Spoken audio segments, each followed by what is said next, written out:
चला तर मंडळी, आज बनवूयात झटपट होणारा इन्स्टंट रवा उत्तप्पम। त्यासाठी बाउलमध्ये 1 कप रवा घेतला। रवा 1 कप असेल तर अर्धा कप दही घ्यायचं। हे प्रमाण तुम्ही वाटीनेही घेऊ शकता।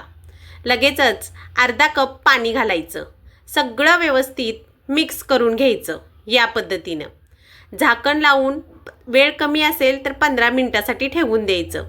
जास्त वेळ असेल तर तासाभरासाठी ठेवलं तरीही चालेल। 15 मिनिटानंतर असं बघा दाटसर रवा छान फुगलेला आहे। लगेचच यामध्ये परत अर्धा कप पाणी घालायचं, म्हणजे 1 कप रवा तर 1 कप पाणी होईल। लगेचच कट करून घेतलेला कांदा, टोमॅटो, गाजर, शिमला मिरची घालून घेतली। कन्सिस्टन्सी मॅनेज करण्यासाठी 1 कप पाणी बरोबर घालून घेतलं। यामध्ये मीठ घातलं, इनोची अर्धी पुडी घातली।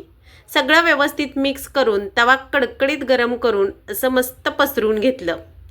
झाकण लावून रव्याला एक वाफ देऊन घेतली या उत्तप्पमला, म्हणजे कशा भाज्याही अगदी मऊसर आणि क्रंची होतील। एका बाजूने भाजलं की असं पटकन पलटी करून घ्यायचं। दोन्ही बाजूनी अगदी मीडियम गॅसवरती रवा उत्तप्पम भाजून घ्यायचं, कारण रवा भाजायला वेळ लागतो। मुलं खाणार होती म्हणून वरून घालायचं किसून चीज। शेजवान चटणी घातली तरीही चालेल। पहा किती झटपट होणारा मस्त असा रवा उत्तप्पम तयार झाला आहे। आवडला असेल तर लाईक शेअर सबस्क्राईब जरूर करा। Bye bye.